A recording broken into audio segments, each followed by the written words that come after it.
Amém? Vocês estão felizes ainda? Aleluia. A palavra hoje vai ser boa, gente. Sempre é, né? Quando não é, é a palavra de Deus. Vamos falar hoje sobre a sabedoria do Espírito, a sabedoria de Deus.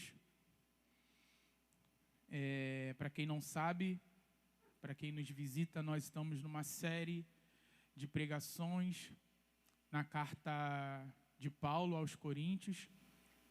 E, inicialmente, como costuma fazer na maioria das cartas, Paulo ele vai iniciar com uma saudação. E, logo na sequência, ele já começa a tratar daquele que talvez seja o assunto principal dessa carta, que é uma exortação à unidade. Está havendo um problema seríssimo na igreja de Corinto, porque os crentes da igreja eles estavam se dividindo por causa de sabedoria humana. Quem prega mais? É Paulo? É Apolo? É Cefas? Quem é o seu pregador favorito? Como eu até falei, os coríntios eles eram tão apaixonados por filosofia como o brasileiro é apaixonado por futebol. E não tem aqueles torcedores, talvez aqueles mais malucos, que criam inimizade por causa de futebol? Não tem? Existe gente assim, gente? Aqui não, né? Mas tem gente que vira inimigo do outro porque ele torce para outro time. E imaginem o contexto, né? Aquela localidade, como era valorizado a sabedoria humana, ao ponto dos cristãos estarem se dividindo por causa de sabedoria. Porque uns eram de Paulo, outros eram de Apolo, outros eram de Cefas, outros eram de Jesus Cristo. É igual quando a gente fala assim, é igual a briga que tem hoje de arminiano e calvinista.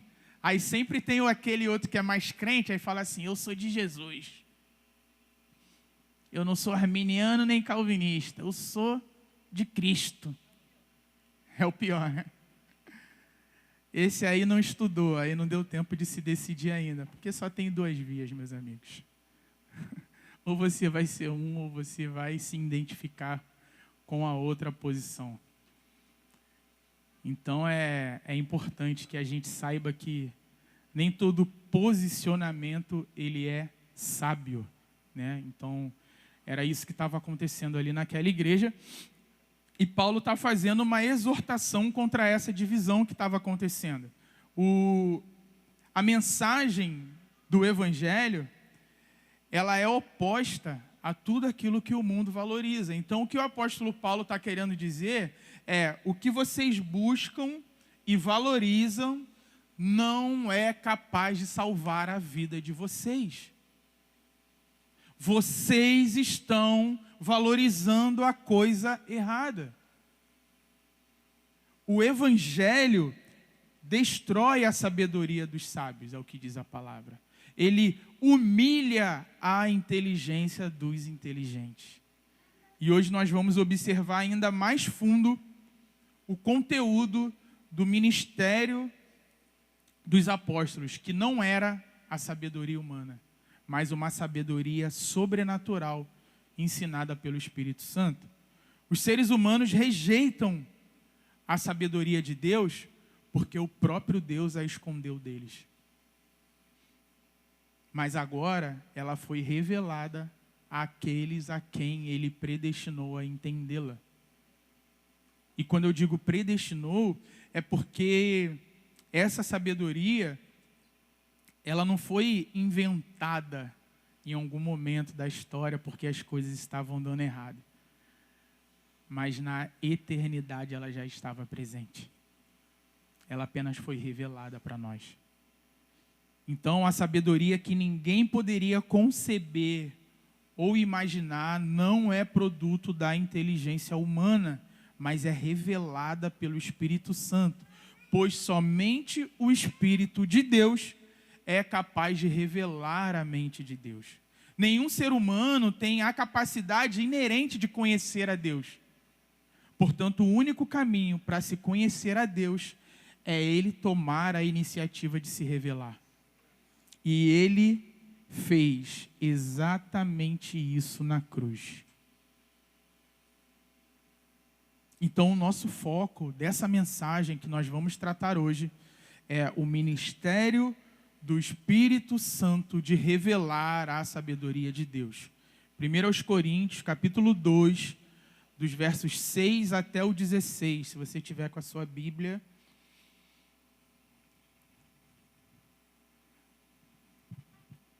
Vamos ler o que diz o apóstolo Paulo.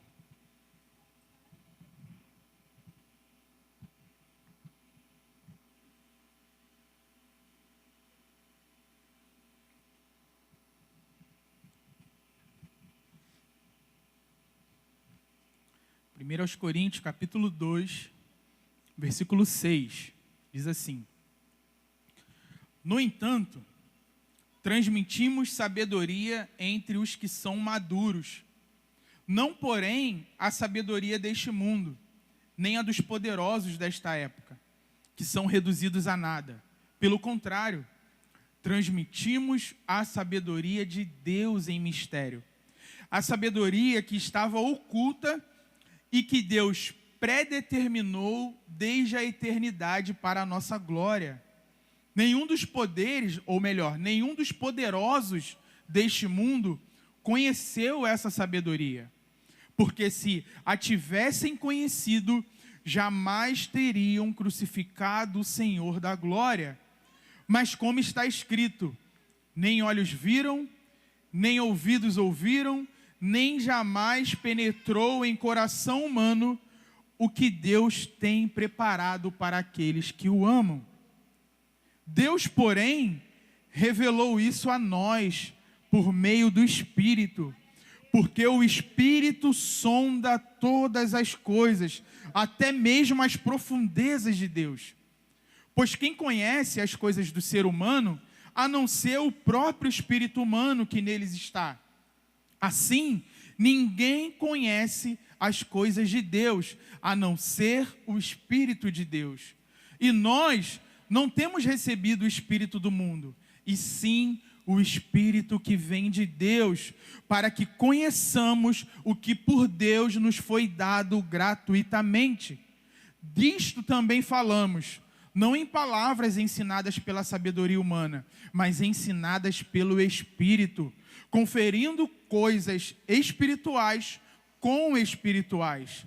Ora, a pessoa natural não aceita as coisas de Deus, porque eles são loucura, e ela não pode entendê-las, porque elas se discernem espiritualmente. Porém, a pessoa espiritual julga todas as coisas, mas ela não é julgada por ninguém, pois quem conheceu a mente do Senhor para que o possa instruir? Nós, porém, temos a mente de Cristo. Não preciso nem mais pregar, né? Aleluia, glória a Deus. Vamos encerrar, porque essa palavra já diz tudo. Mas, de fato, temos alguns pontos aí a nos aprofundar essa manhã, para que a gente possa entender melhor o que o apóstolo Paulo está querendo dizer com cada uma dessas palavras. Então, que seu coração esteja cheio de expectativa, porque eu creio que o Senhor tem uma medida hoje a mais para liberar sobre nós de sabedoria, né? Oramos tanto por espírito de sabedoria e revelação, e eu creio que essa é uma manhã para crescermos em sabedoria. Então, que o seu coração, a sua mente esteja atenta, que você possa prestar atenção em cada uma dessas palavras que serão declaradas aqui essa manhã, porque eu acredito em vidas sendo mudadas através do poder do Evangelho. Amém? Você crê nisso? Então vamos meditar em cada versículo aí e tentar entender um pouquinho mais do que o apóstolo está falando. No versículo 6, o apóstolo Paulo está dizendo: no entanto, transmitimos sabedoria entre os que são maduros, Não, porém, a sabedoria deste mundo, nem a dos poderosos dessa época, que são reduzidos a nada.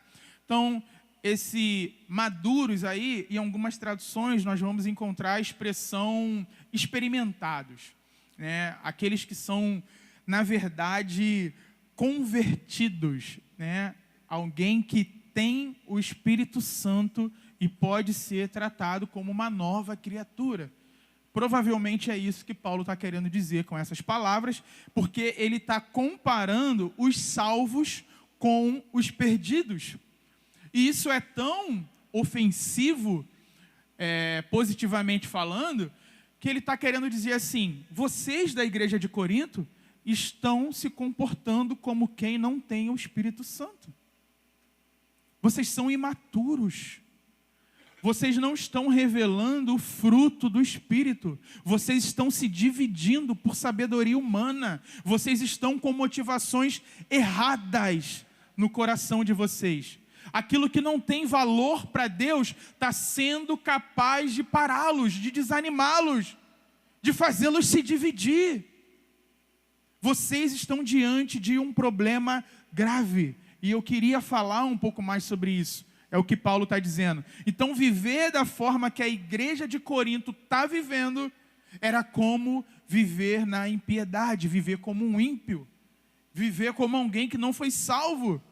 E aí Paulo, ele contrasta a sabedoria divina com a sabedoria do mundo que havia encantado cristãos em Corinto. A sabedoria secular, ela é perecível. Ela só resiste até a próxima descoberta. Charles Darwin, Stephen Hawking, homens muito sábios, inteligentes. Mas essa sabedoria, ela passa. Ela só dura até a próxima descoberta.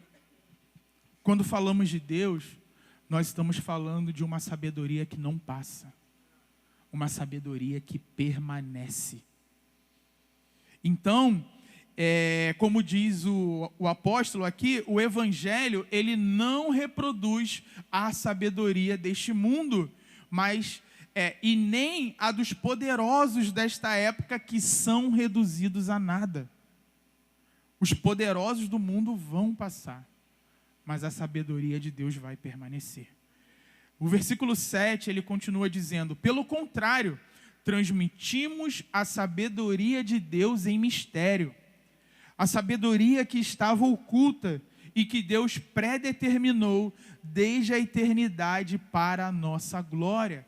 Então Paulo está dizendo sobre a origem da sabedoria.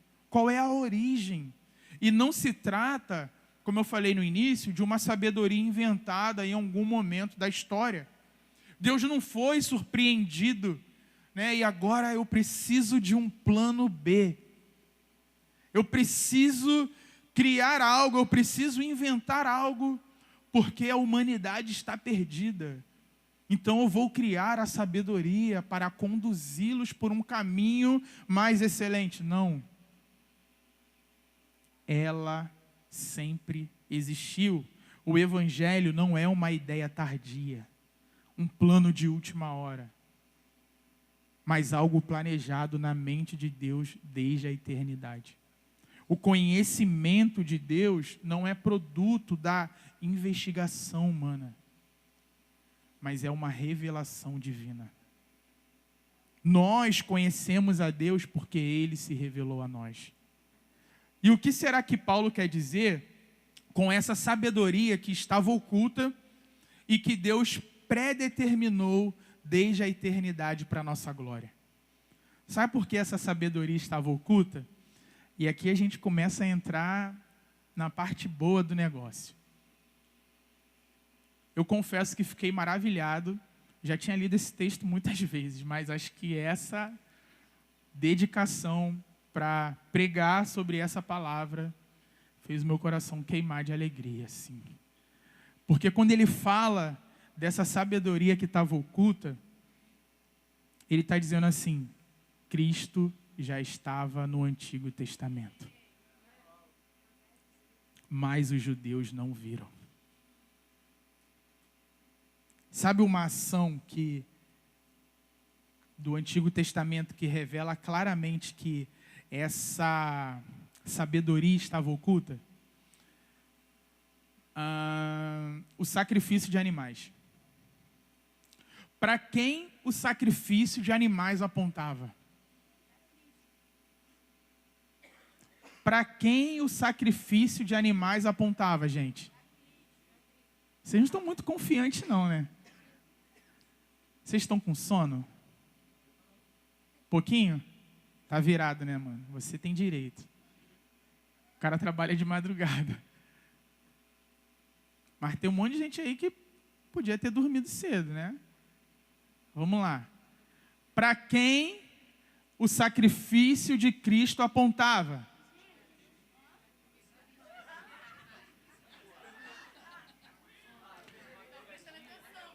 Responderam, né? Não, eu errei mesmo, mas responderam. Para quem o sacrifício de animais apontava, gente? Aleluia. Obrigado, Senhor.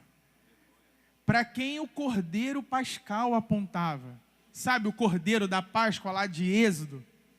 Para quem apontava aquele cordeiro? Mas essa sabedoria estava oculta. Eles não perceberam. Poucos eram os que tinham a revelação de Jesus, como os profetas que falaram de Jesus. Eles profetizaram acerca do Messias, mas o povo não entendia. Os profetas creram, foram salvos, mas não Israel como um todo. Por quê? Porque a sabedoria estava oculta. Só que Deus predeterminou desde a eternidade para a nossa glória. Quando ele fala em predeterminar, muita gente já fica com calafrios, né? Ele predeterminou. Sim, gente, bem antes do Antigo Testamento, antes da criação do mundo, Deus já havia decretado que a história seria assim. Deus não é surpreendido no desenvolvimento da história. É nessa hora que a gente entra na tensão de soberania de Deus e responsabilidade do homem. Nós somos responsáveis e sofremos as consequências de todos os atos predeterminados por Deus para o cumprimento do seu plano. Como concilia isso? Não sei. Ninguém sabe. Estamos falando do plano e ações de um Deus que não cabe na nossa mente. Curioso a gente ter estudado sobre isso essa semana. Porque Deus sempre faz assim. Por isso que nós precisamos da fé, do Espírito Santo, para compreendermos ou minimamente aceitarmos o que Ele nos comunica através da sua palavra. E essa glória aqui que está nesse versículo, essa palavrinha glória, ela é escatológica. Ela denota o esplendor e a beleza que os crentes receberão no dia final. O propósito final dessa nova revelação, dessa sabedoria do Evangelho de um Cristo crucificado, era a glorificação final dos santos, sendo eles conformados à imagem do Filho de Deus. Deus abriu as cortinas e nos revelou a verdadeira sabedoria na morte de Cristo. O sacrifício do Antigo Testamento apontava para Cristo e o plano de Deus foi descortinado na cruz. É isso que o apóstolo Paulo está dizendo. Para sermos salvos e glorificados no último dia, Deus nos amou na eternidade. Nossa completa redenção está garantida por Deus, porque Ele decidiu assim. Graças a Deus, isso não depende de nós. Não é por obras para que ninguém se glorie. Isso se chama graça. Graça. E aí no versículo 8, Paulo vai dizer assim, a Helena tá ligada, né? Tá entendendo, Nena? Ah, não foi a Nena, não. É a outra Helena. Prega, Nena. O versículo 8 ele diz assim: nenhum dos poderosos deste mundo conheceu essa sabedoria. Porque se a tivessem conhecido, jamais teriam crucificado o Senhor da glória. Quem eram os poderosos daquela época, gente? Os líderes judeus, os líderes romanos, os filósofos da época. Esses eram os poderosos daquela época. E todos eles tiveram contato com Cristo. Mas nenhum deles entendeu quem Cristo era verdadeiramente. Os intelectuais do mundo, eles são cegos espiritualmente falando. Eles não têm discernimento espiritual. Por isso, quando Jesus estava na cruz, ele falou o quê? Pai, perdoa-lhes. Eles não sabem o que fazem. Eles não sabiam o que eles estavam fazendo. Deus julga o orgulho humano na cruz. Eles viram os milagres, ouviram os ensinos, viram o ministério de Jesus se desenvolvendo, mas eles não conseguiram ver. Eles não entenderam nada. Caso contrário, caso eles tivessem entendido, Jesus não teria sido crucificado. Eles não crucificariam o Rei da Glória. Vocês conseguem perceber a soberania de Deus e a responsabilidade do homem? Incrível. Tinha que ser assim. Olha, mas se tinha que ser assim, então eles são culpados? São. Porque eles fizeram porque eles quiseram fazer. Ué, mas Deus não... Sim. Dorme com esse barulho aí.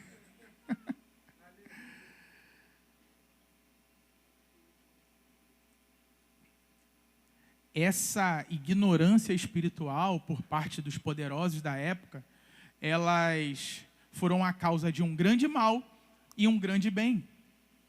O grande mal é porque eles crucificaram o Senhor da glória. Eles crucificaram Cristo. Foi a morte de um homem sem pecado. Um homem sem motivos, humanamente falando, para morrer. Eles mataram Cristo. O Messias, o Salvador, morreu numa cruz. Uma morte terrível. Isso foi um grande mal. Mas em contrapartida temos um grande bem. Porque a crucificação de Jesus abriu as comportas da glória. Fomos salvos. O caminho para Deus foi aberto na morte de Jesus. Jesus abriu a porta para um lugar de bem-aventuranças eternas com a sua morte. Por ignorância, por não conhecerem a verdadeira sabedoria, esses homens da época crucificaram Jesus. Crucificaram porque quiseram, por isso são culpados. Amém? Vocês conseguem perceber que os decretos de Deus não anulam a responsabilidade humana, mas continuam sendo os decretos de Deus. Hernando Dias Lopes diz que a verdadeira sabedoria, Sofia, não é a filosofia, mas o evangelho. A sabedoria de Deus não está na sofia, na filosofia humana, mas no evangelho. A sabedoria de Deus é Jesus Cristo e este crucificado. E por falar nisso, Paulo vai citar o profeta Isaías no versículo 9. Versículo 9 ele fala: mas como está escrito, nem olhos viram, nem ouvidos ouviram, nem jamais penetrou em coração humano o que Deus tem preparado para aqueles que o amam. E eu sei que você, muitas vezes, leu essa passagem achando que estava falando do céu. É ou não é?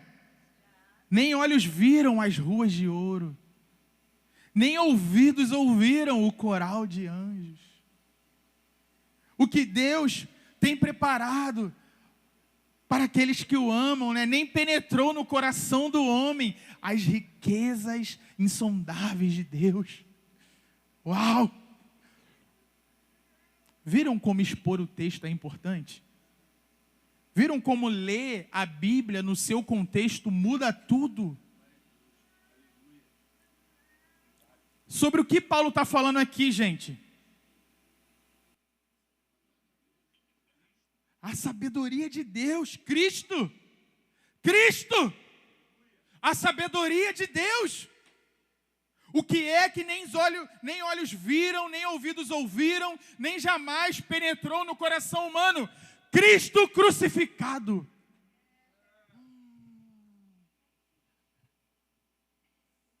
O que seria do céu sem Jesus? Ai, o céu, Léo. Jesus! Isaías está profetizando acerca de Cristo. Cristo! A coisa mais bela e mais importante que você pode contemplar nessa vida é Cristo. Cristo. Os poderosos da época não foram capazes de ver isso.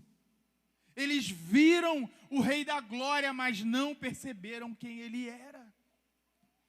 Eles ouviram as pregações de Jesus, mas não aceitaram a sua pregação. As verdades de Deus não penetraram em seus corações. Todavia, versículo 10, Deus, porém, revelou isso a nós por meio do Espírito.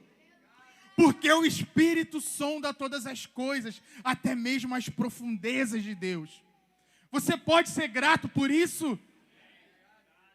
A nós foi revelado pelo poder do Espírito as profundezas do coração de Deus. Não é uma sabedoria que vem de fora para dentro, mas devido à habitação do Espírito Santo em nós, Cristo é comunicado, Cristo é revelado, Cristo é manifesto. A pessoa de Deus é revelada para nós.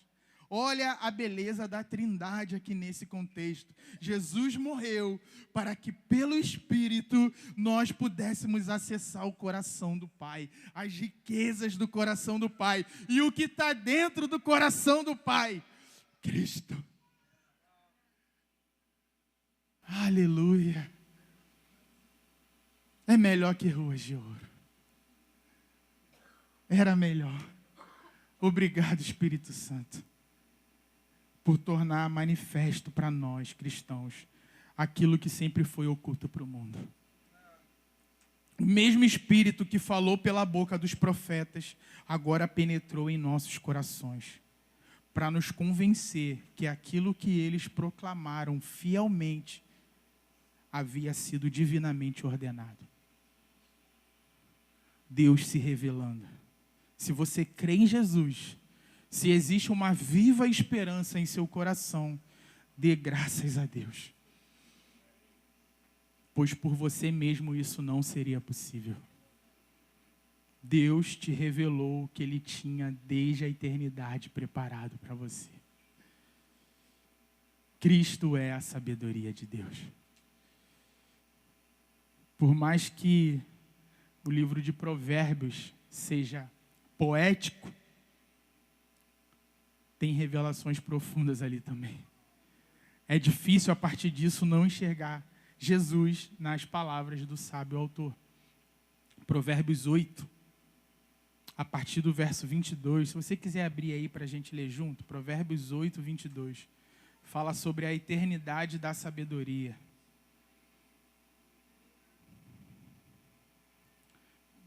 Vê comigo se não tinha algo oculto aí nessas palavras.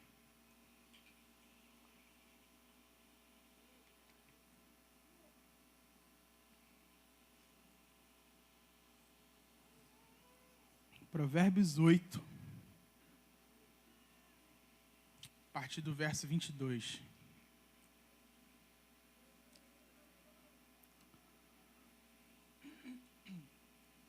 Diz assim: o Senhor me possuía no início da sua obra, antes das suas obras mais antigas. Fui estabelecida desde a eternidade, desde o princípio, antes do começo da terra. Nasci antes de haver abismo, quando ainda não havia fontes carregadas de águas, antes que os montes fossem firmados, antes de haver colinas, eu nasci. Deus ainda não tinha feito a terra, nem os seus campos, nem sequer o princípio do pó do mundo. Eu estava lá, quando Ele preparava os céus, quando traçava o horizonte sobre a face do abismo. Estava lá quando Ele firmava as nuvens de cima, quando Ele estabelecia as fontes do abismo, quando fixava ao mar os seus limites para que as águas não transgredissem a sua ordem. Quando Ele compunha os fundamentos da terra, eu estava com Ele e era o seu arquiteto. Dia após dia era a sua alegria, divertindo-me todo o tempo na sua presença, divertindo-me no seu mundo habitável e achando alegria junto aos filhos dos homens. Agora, meus filhos, escutem o que eu digo, porque felizes são os que guardam os meus caminhos. Ouçam o ensino, sejam sábios e não o rejeitem. Feliz é aquele que me ouve, vigiando dia após dia diante das minhas portas, esperando na entrada da minha casa. Pois quem me encontra, encontra a vida e alcança a favor do Senhor. Mas quem peca contra mim, violenta a própria alma. Todos os que me odeiam amam a morte. E no capítulo seguinte, Provérbios 9, versículo 10, vai dizer assim: o temor do Senhor é o princípio da sabedoria. Conhecer o santo, com S maiúsculo, é ter entendimento. O Espírito de Deus nos revela Cristo em sua própria palavra. A única forma de conhecer a sabedoria de Deus, que é Cristo pendurado numa cruz, é através da revelação do Espírito Santo. Toda conversão é uma revelação. Não há conversão sem revelação. Uma pessoa pode revelar o seu CPF, mas se não te revelar Cristo, essa revelação não vale de nada. Apocalipse 19:10, o testemunho de Jesus é o espírito da profecia. Partindo para o verso 11, pois quem conhece as coisas do ser humano, a não ser o próprio espírito humano que nele está? Assim, ninguém conhece as coisas de Deus, a não ser o Espírito de Deus. É necessário que alguém seja humano para poder compreender os pensamentos de outro ser humano. Os animais não podem fazer isso. Da mesma forma, é necessário que alguém tenha a habitação do Espírito Santo para poder compreender os pensamentos de Deus. Os incrédulos não podem fazer isso, porque eles não têm o Espírito Santo de Deus. E, na verdade, isso é ainda mais profundo. O que é que você está pensando agora? O que é que está passando na sua cabeça agora mesmo, nesse exato momento? Quais são as suas intenções quando você toma uma atitude? Quais são os seus sentimentos com relação às pessoas que estão à sua volta? Eu não sei. A filosofia não pode responder isso. Mas o seu espírito sabe. O seu espírito não tem dúvidas. De fora, eu só posso especular. O seu espírito não. Ele tem certeza, ele sabe. Por isso, de igual maneira, ninguém fora de Deus pode saber algo que acontece dentro de Deus. Só o Espírito Santo, que é Deus, conhece Deus plenamente e revela Deus para nós por intermédio da sua palavra. Por isso que Paulo diz na sequência, no versículo 12, e nós não temos recebido o Espírito do mundo, e sim o Espírito que vem de Deus, para que conheçamos o que por Deus nos foi dado gratuitamente. Então, hoje em dia nós vemos que é coach para tudo, né? Coach para tudo que é lado. E assim, gente, o homem, por exemplo, quando quer enriquecer, né, ele vai procurar, vai buscar nos coaches as dicas mais mirabolantes para que as suas finanças sejam multiplicadas. Entenda, essa não é uma fala contra os coaches, tá? Eu acredito que eles tenham o seu lugar. Quem quiser os seus serviços, que frequente as suas palestras, que comprem os seus cursos, mas não os coloquem nos púlpitos. Todo púlpito que tem um coach pregando revela a intenção do seu líder e dos seus seguidores. A teologia da prosperidade é uma aversão ao Evangelho. Por favor, não se ofenda comigo, mas eu preciso falar a verdade para você.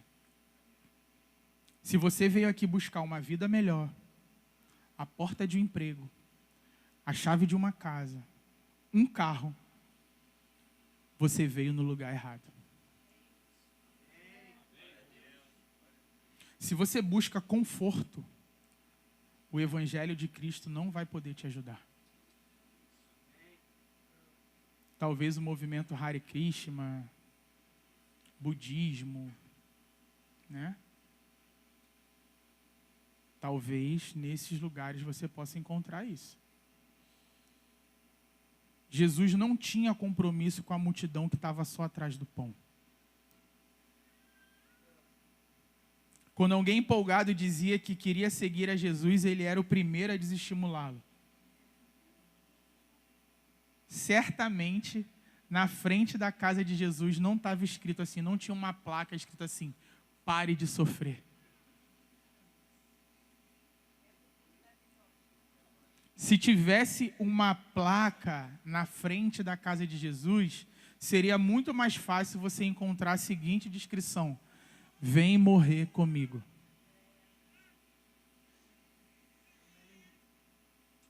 Eu estou indo para a cruz. Estamos juntos?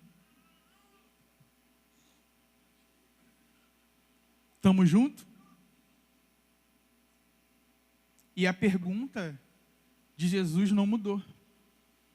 A pergunta de Jesus continua sendo: você quer negar a si mesmo?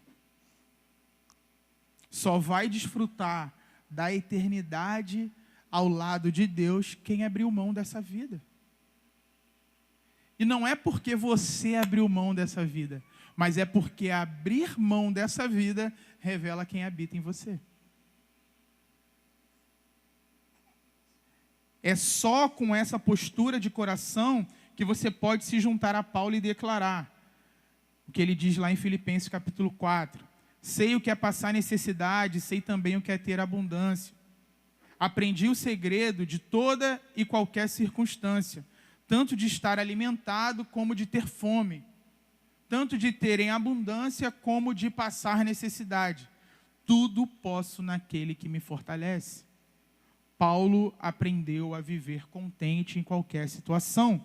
Enquanto estávamos cantando aqui hoje, eu até anotei um trecho de uma canção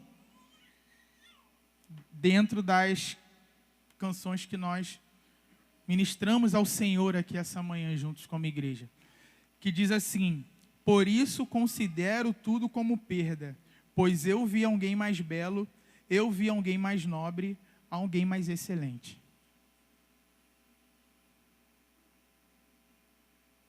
Só o Evangelho tem poder para nos encaminhar, para viver um estilo de vida que é essa loucura contracultural. O estilo de vida do Evangelho é contra os padrões do mundo. E aí Paulo ele segue falando assim, versículo 13, disto também falamos, Não em palavras ensinadas pela sabedoria humana, mas ensinadas pelo Espírito, conferindo coisas espirituais com espirituais. Então, esse é o caminho oposto da carnalidade. Sabe o que são essas coisas espirituais que o Espírito nos ensina? A palavra de Deus. Certamente o livro mais lido do mundo seja o livro mais incompreendido do mundo também. Porque não é apenas sobre ler, mas sobre depender inteiramente do Espírito de Deus.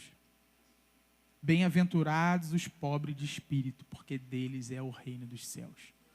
Pobre de espírito é alguém que escolheu, impulsionado, obviamente, pelo próprio Espírito, a depender dele e somente dele. O que o mundo aplaude, o reino de Deus rejeita. E aquilo que o reino de Deus enaltece, o mundo não dá valor. Você precisa depender do Espírito. O Espírito Santo, ele desempenha um papel indispensável no que diz respeito à compreensão de palavras como essa, como na comunicação também dessas palavras, da revelação de Deus. Agora, nós precisamos também entender que não é só a gente ficar parado, né? Eu dependo do Espírito, então eu vou ficar paradinho aqui esperando que a revelação de Deus entre em mim como um aplicativo que eu baixe nesse celular aqui. Fazer um download de revelação. Não é assim. O Espírito, ele vai te revelar, mas você precisa abrir a sua Bíblia. Você precisa buscar, ter bons dicionários, comentários bíblicos. Isso não é coisa só para quem prega, não, gente. Isso é coisa de crente. Uma Bíblia comentada, né? Uma NAA comentada, uma Bíblia Thomas Nelson.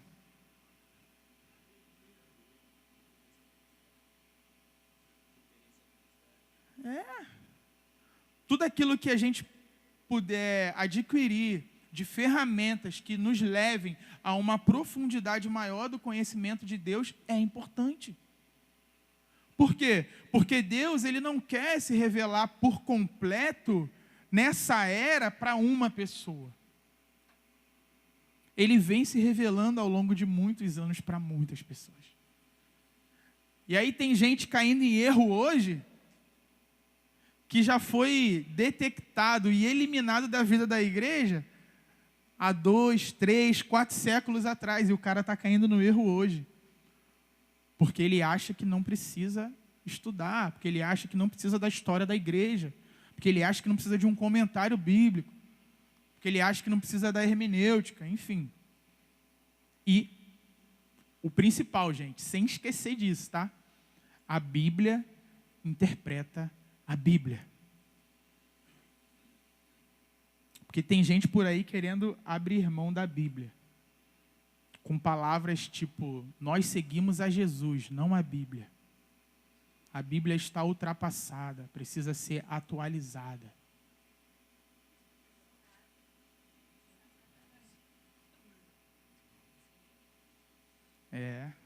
Isso aí. Ed René e por aí vai. E eu falo o nome mesmo, porque herege Paulo denuncia e então eu denuncio também. Eu tenho respaldo bíblico para falar nomes.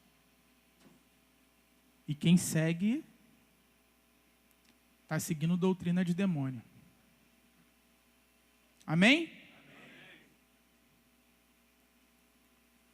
Paulo não faria diferente, gente. Eu não estou nem aí. Só não quero desobedecer a Cristo.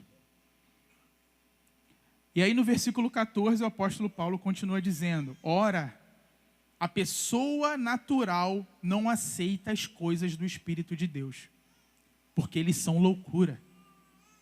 E ela não pode entendê-las, porque elas se discernem espiritualmente. É por isso que um cientista, ele pode não entender o evangelho e um analfabeto pode. Porque não é pela nossa capacidade intelectual. Não é pela escola que nós estudamos. Não é questão de habilidade. Não se trata disso, é pelo Espírito de Deus que as coisas são reveladas. O evangelho de um Messias crucificado é incompreensível para uma mente sem o Espírito Santo. Tem um relato bem interessante de um teólogo chamado J. Vernon McGee, que ele diz o seguinte: outro dia li uma carta de um homem que é comediante. Ele diz que é comediante em uma boate. Ele me ouve ensinar a Bíblia pelo rádio e pensa que sou um excêntrico. Na verdade, ele pensa que sou mais engraçado do que ele. Bem, é assim que ele deveria se sentir. Por quê? Porque ele é um homem natural e não consegue discernir as coisas espirituais. O homem carnal, ele sempre vai buscar depreciar o valor das escrituras sagradas, ou até mesmo relativizá-las. Não aceite isso, por mais erudito que esse homem pareça. E no versículo 15, Paulo continua dizendo: porém, a pessoa espiritual julga todas as coisas, mas ela não é julgada por ninguém. Em contraste, então, com a pessoa natural, está a pessoa espiritual. E muitas pessoas usam esse versículo para encher o peito e dizer: eu sou crente e não aceito que ninguém me julgue. E não é isso que Paulo está ensinando. Que loucura é essa, né? Eu estou pregando aqui, você tem que julgar o que eu estou pregando, pô. Cada palavra que eu estou proferindo aqui, você precisa avaliar. Você tem que reter o que é bom. Mas se for tudo bom, você guarda tudo, tá? Não joga fora, não. Tenha um bolso furado, assim, ó. Tem coisa que às vezes você ouve e você bota no bolso furado. E segue o baile. Então, essa palavra julgar, ela pode ser substituída pela palavra discernir. E o que ele está dizendo é que o homem espiritual, o homem convertido, ele discerne todas as coisas. E a pessoa natural, não, né? Ela não consegue compreender como aplicar as verdades de Deus nessa vida, mas o homem de Deus, ele discerne tantas coisas dessa vida e as coisas da eternidade. Em outras palavras, a pessoa espiritual, ela tem um discernimento da verdade espiritual que falta à pessoa natural, e isso afeta seus valores e suas decisões. Então, vão ter decisões que você vai tomar na sua vida que quem não é cristão não vai entender.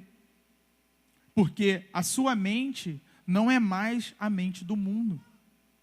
Então, muitas das suas decisões não vão fazer sentido para o mundo. Tipo, sair da Barra e morar na Taquara. Eu gosto sempre de usar esse exemplo. Tames e Tiago também. Saíram da Barra também, né? Olha aí, ó. Mas, antes de vir congregar aqui, eles já estavam morando na rua do lado da minha. Não tinha nem... Sabia nem se a gente ia aceitá-los. Davi e Priscila, pô, loucos, pô. Loucura, pô. Pagar aluguel, aumentar o custo de vida, aumentar o número de responsabilidades. PH e Milena também. Assim, cara, o cara tem nem emprego, vai casar. Tem nem uma profissão, querido. Como assim essa coisa de casar? É casar, pô, porque Deus manda casar. E vamos desenrolar aí o que precisa ser desenrolado. Mas é loucura para o mundo. Para o mundo isso é loucura. O chamado de Jesus é abrir mão de tudo. Mateus 10, 37. Quem ama o seu pai ou a sua mãe mais do que a mim, não é digno de mim. Quem ama o seu filho ou a sua filha mais do que a mim, não é digno de mim. Quem não toma a sua cruz e vem após mim, não é digno de mim. Quem acha a sua vida, a perderá. E quem perde a sua vida por minha causa, esse a achará. O Espírito deve identificar o povo de Deus de tal forma que os seus valores e visão de mundo sejam radicalmente diferentes da sabedoria dessa época. Eu gosto muito de uma citação do David Slyke, que ele fala: é por isso que muitas pessoas buscam tornar Jesus apenas um mestre ou sábio. Uma pessoa pode respeitar e apreciar um sábio sem entregar sua vida para ele, enquanto admiram um bom mestre, podem prestar contas a outra coisa, até a elas mesmas. Seguir a Jesus é loucura para o mundo, gente. É loucura. Se a sua vida não está parecendo essa loucura para o mundo, provavelmente você não está seguindo a Jesus. E é melhor você parar de se enganar.